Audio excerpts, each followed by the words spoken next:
नमस्कार दोस्तों, स्वागत है आपका हमारे YouTube चैनल एग्री एक्सपर्ट आसिन में। दोस्तों आज हम बात करेंगे परागण के बारे में, यानी types of pollination and pollination in crops. दोस्तों परागण की जहां तक बात की जाए तो पहले हमें ये पढ़ना है, क्योंकि इंपॉर्टेंट टॉपिक है दोस्तों। बहुत बार क्वेश्चन और लगभग हर एग्जामिनेशन में एक किसी न किसी रूप में परागण या पॉलिनेशन के टॉपिक से क्वेश्चन पूछा जाता है। दोस्तों जहां तक परागण की बात की जाए तो परागण क्या होता है ये हमें जानना आवश्यक है। देखिए दोस्तों, फ्लावर जो होते हैं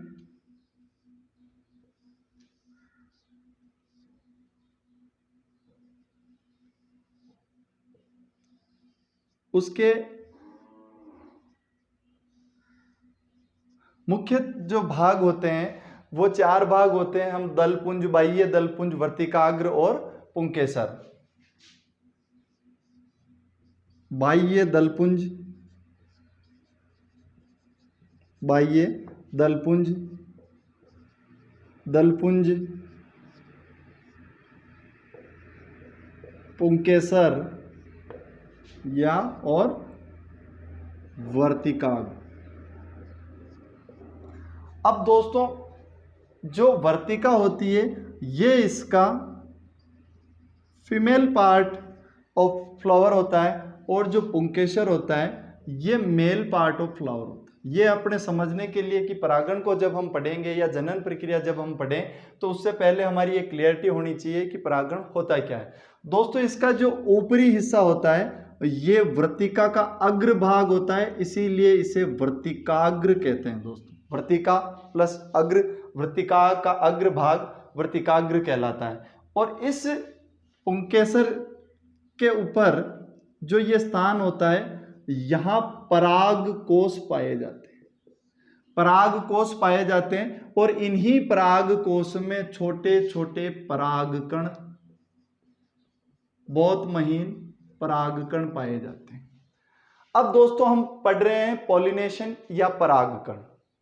ये जो चित्र या चित्र के रूप में मैं आपको बताना चाह रहा था वो ये चीज थी कि जो फूल का जो स्ट्रक्चर होता है, पुष्प की जो संरचना होती है वो किस तरह की होती है। तो अब हम बात कर लेते हैं परागण की। तो दोस्तों पराग कणों का वर्तिकाग्र पर पहुंचना, पराग कणों का वर्तिकाग्र पर पहुंचना परागण कहलाता है।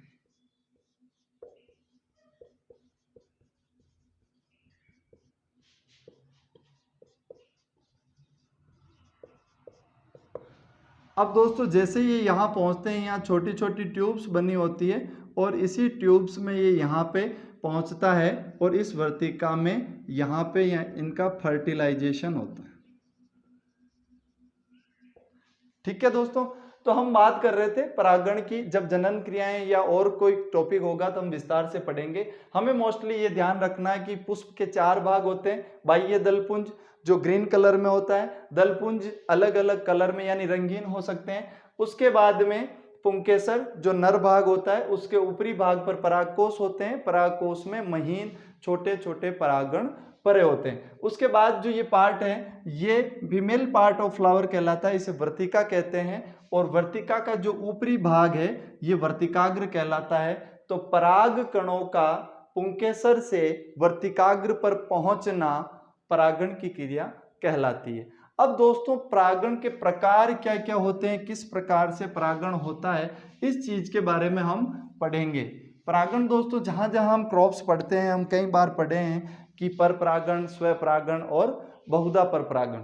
तो दोस्तों जहां तक इसके प्रकार की बात की जाए ये तीन प्रकार का होता है।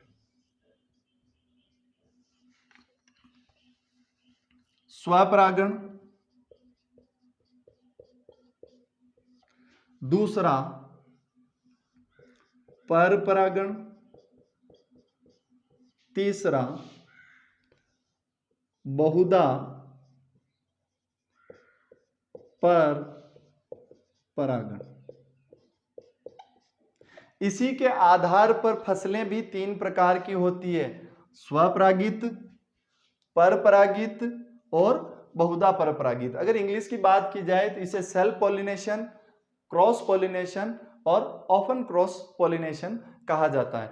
दोस्तों अब हम बात करें कि इन स्वपरागित फसलों में होता क्या है और स्वपरागण क्या वास्तविकता में होता है। तो दोस्तों ऐसी फसलें जिनमें पर परागण की मात्रा, ऐसी फसलें जिनमें पर परागण की मात्रा 5% से कम हो, यानी पर परागण होता हो या नहीं के बराबर होता है, लेकिन अगर होता भी हो तो 5% से अगर पर परागण की मात्रा है तो उसे हम स्वपरागित फसल कहेंगे।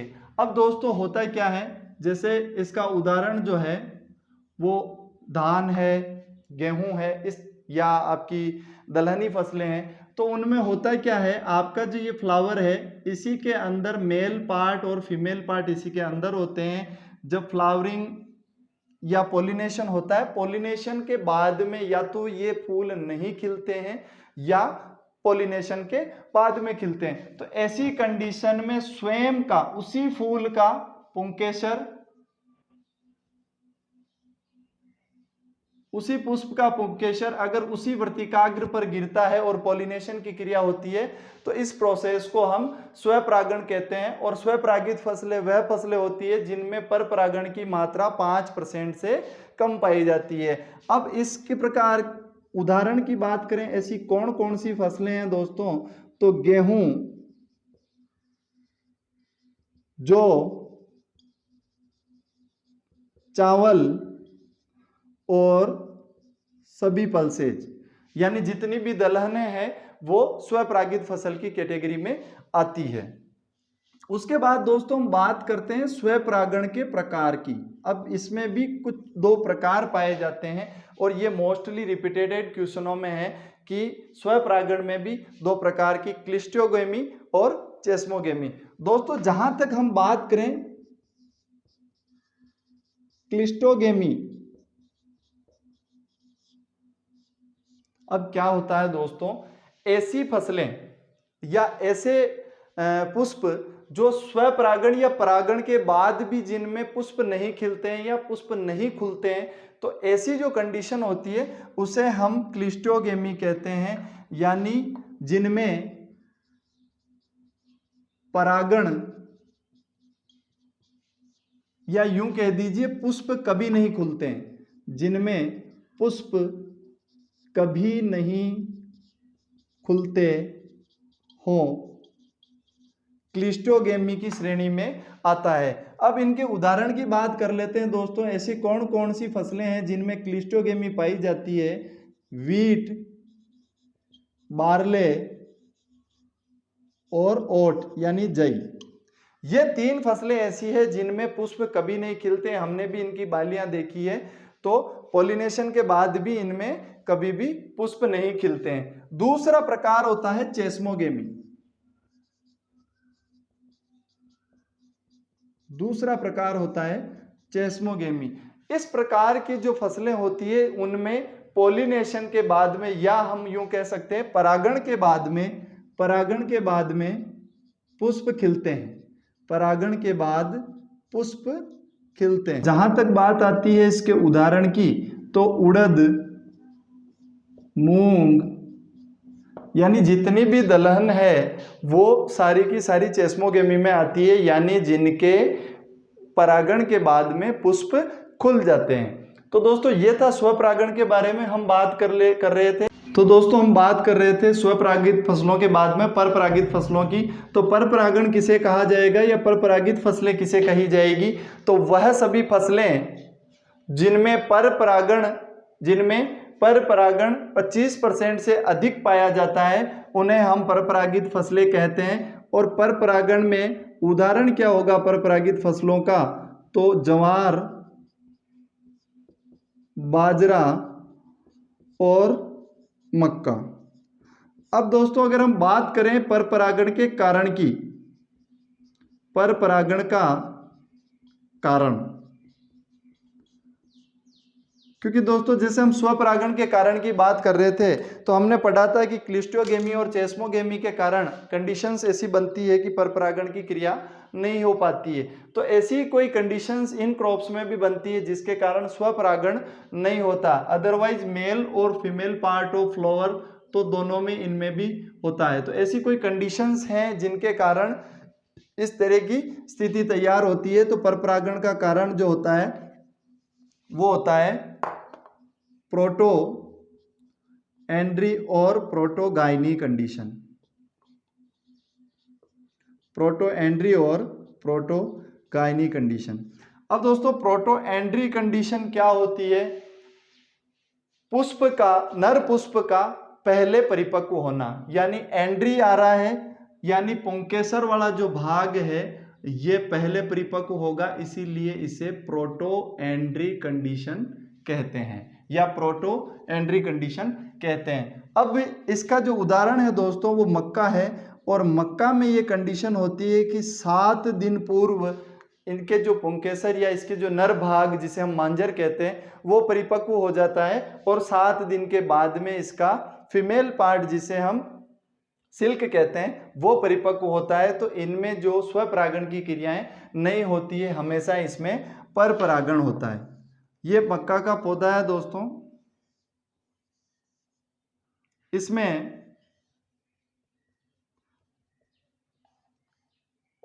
अपर या ऊपर की तरफ नर भाग होता है पुष्प का, इसे मांजर या टेसल कहा जाता है,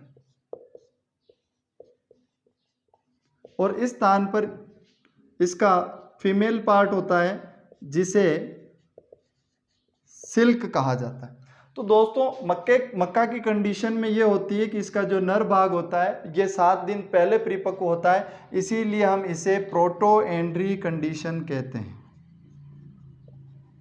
अगर प्रोटो एंड्री कंडीशन होगी तो ये पार्ट पहले परिपक्व हो रहा है, ये बाद में परिपक्व हो रहा है, यहाँ से जो परागकण गिरेंगे वो इस मक्का की फसल पौधे को परागित करने में काम नहीं आएंगे, तो हवा के द्वारा दूसरे प्लांट पे ये काम आ सकते हैं, तो इसे परपरागण की कंडीशन या कारण कहा जाएगा। वहीं बात करें हम प्रोटोगाइनी की, तो प्रोटो एंड्री से जस्ट उल्टी या वाइस वर्सा कंडीशन हम कह सकते हैं। इसमें female part of the flower जो होता है वो पहले परिपक्व हो जाता है, और मेल पार्ट ऑफ फ्लावर जो होता है वो बाद में परिपक्व होता है। और अगर इसकी बात की जाए तो बाजरा इसका उदाहरण माना जाएगा। तो अगर दोस्तों कोई पूछे कि परपरागण के कारण क्या हो सकते हैं या परपरागित फसलों के कारण क्या हैं, तो मुख्यतः 2 ही कारण हो सकते हैं, या तो वो प्रोटो एंड्री कंडीशन हो रही होगी या वो प्रोटोगाइनी कंडीशन हो रही होगी। इसके अलावा भी इसके डीप और बहुत कुछ डाइकोगेमी वगैरह हैं, तो आगे हम जब हॉर्टिकल्चर की बात करेंगे तो उसमें इसको डीप से पढ़ेंगे। अभी हम परागण के प्रीव्यू में पढ़ रहे हैं, तो इतना हमारे लिए काफ़ी है कि परपरागण के जो कारण होते हैं वो मुख्यतः 2 कारण होते हैं, प्रोटो एंड्री और प्रोटोगाइनी। प्रोटोगाइनी की बात करें तो प्रोटोगाइनी में बाजरा इसका उदाहरण है, और प्रोटो एंड्री की बात करें तो मक्का इसका बहुत अच्छा उदाहरण है। अब दोस्तों जहां परपरागण की बात आ जाती है तो कुछ इसके प्रकार हो जाते हैं, कुछ ऐसी कारक या कुछ ऐसे चैनल्स कह दीजिए जिनके द्वारा परागकण एक स्थान से दूसरे स्थान तक पहुंचते हैं, क्योंकि स्वपरागण में तो वहीं पे जाना है, कोई इश्यू नहीं है, लेकिन परपरागण में एक स्थान से दूसरे स्थान तक पराग कणों को ले जाने के लिए कोई ना कोई जरिया, चैनल या माध्यम की आवश्यकता होती है। उन्हीं माध्यमों के आधार पर परपरागण को निम्न भागों में बांटा जाता है। परपरागण को निम्न आधार पर बांटा जाता है। अगर दोस्तों परपरागण कीट द्वारा हो रहा है, कीट द्वारा हो रहा है तो इसे एंटोमोफिलस परपरागण या क्रॉस पॉलिनेशन कहा जाता है। ये क्वेश्चन पूछे जाते हैं कि निम्न में से किस फसल में एंटोमोफिलस परपरागण होता है, या कीट के द्वारा अगर कोई परागण की क्रिया हो रही है तो ऐसे परागण की क्रिया को क्या कहेंगे। तो अगर कीटों के द्वारा हो रहा है तो एंटोमोफिलस, अगर हवा के द्वारा जा रहा है, हवा के द्वारा, तो दोस्तों हवा को कहा जाता है एनिमो, और एनिमोस के आगे फिलस। तो अगर हवा के द्वारा परागण की क्रिया हो रही है तो उसे हम एनिमोफिलस कहेंगे। अगर जल के द्वारा परपरागण की क्रिया दोस्तों पूरी हो रही है तो उसे हाइड्रोफिलस कहा जाता है। मुख्यतः जो फसलों में ज़्यादातर जो काम आता है मोस्टली वो एंटोमोफिलस पर परागण होता है। आप और हम देखते हैं जब फ्लावरिंग होती है या जब पुष्प खिलते हैं तो कई तरह के इंसेक्ट जिनमें मुख्यतः हनी बीज है और भी कई तरह के जो मित्र कीट हैं वो रस चूसने आते हैं और एक स्थान से अपने पंखों, अपने पैरों या अपने शरीर के साथ परागकणों को एक स्थान से दूसरे स्थान तक ले जाकर परागण की क्रिया को कंप्लीट करते हैं। दूसरा अगर प्रकार देखा जाए तो हवा के द्वारा भी बहुत सारी जगह पे जैसे छोटी क्रॉप्स हैं, मेज वगैरह हैं, इनमें हवा के द्वारा भी परपरागण की क्रिया होती है। उसके बाद अगर हम बात करें जल के द्वारा तो जो जलीय पौधे हैं या कुछ हद तक जल के द्वारा भी इस तरह का पॉलिनेशन की क्रिया होती है। तो हम पढ़ रहे थे दोस्तों परपरागण का प्रकार हमने पढ़ लिया था, क्यों इसके कारण पढ़ लिए थे हमने कि क्यों इस परपरागण की क्रिया होती है। तो प्रोटोएंट्री या प्रोटोगाइनी कंडीशन के कारण परपरागण होता है और इनके चैनल या माध्यम के आधार पर इनको जिन भागों में बांटा जाता है, कीट के द्वारा अगर परागण हो रहा है तो एंटोमोफिलस, हवा के द्वारा अगर परागण की क्रिया हो रही है तो एनिमोफिलस और जल के द्वारा अगर परागण की क्रिया हो रही है तो उसे हाइड्रोफिलस कहा जाता है। अब दोस्तों तीसरी कैटेगरी आती है बहुधा परपरागित फसलें। अब दोस्तों इनमें क्या इनकी कंडीशन रहेगी, वह सारी फसलें जिनमें परपरागण की मात्रा 5 से 25% रहेगी, यानी 5 से तो ज्यादा होगी और 25 से कम होगी। अब दोस्तों हमने देख लिया क्योंकि अगर 5 से कम होती तो स्वपरागण में चली जाती और अगर 25 से ज्यादा होती तो परपरागण में चली जाती। लेकिन ऐसी कंडीशन जिसमें परपरागण की मात्रा 5 से 25% होती है, ऐसी फसलों को हम परपरागित या माफ कीजिएगा बहुधा परपरागित या ओपन क्रॉस पॉलिनेटेड क्रॉप कहेंगे। ऑफन क्रॉस पॉलिनेटेड क्रॉप या बहुधा परपरागित फसलें कहेंगे। जहां तक हम दोस्तों इसके उदाहरण की बात करें तो उदाहरण में इसमें दोस्तों कपास, मिर्च और भिंडी इसके मुख्य उदाहरण हैं। तो दोस्तों मुख्यतः जो परागण या परपरागण की बात हम कर रहे थे वो मोस्टली 3 प्रकार के परागण पाए जाते हैं। स्वपरागण, जिनमें स्वपरागण होता है वो फसलें स्वपरागित कहलाती है, जिनमें परपरागण होता है वो फसलें परपरागित कहलाती है और जिनमें ओपन क्रॉस पॉलिनेशन होता है उन फसलों को हम बहुधा परपरागित फसलें कहते हैं। दोस्तों ये था परागण के बारे में। उम्मीद करता हूं कि ये जानकारी आपको पसंद आई होगी।